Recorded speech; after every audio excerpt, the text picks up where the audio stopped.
Testing out some new IKEA Dioder LEDs. Just set them up today. Pretty good light, getting a bit dark in the middles. Might have to add some more.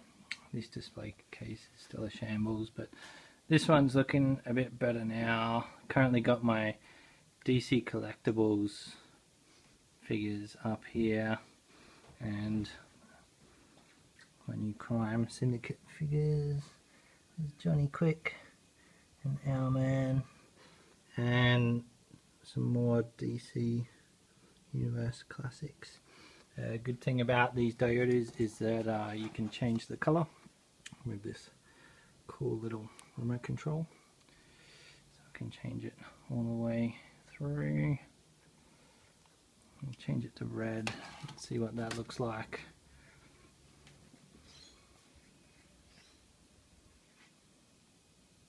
Pretty cool.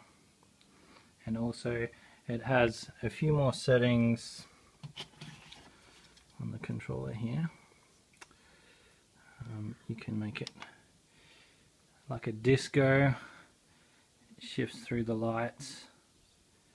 Or another setting you can do is this one here, which is like a gradual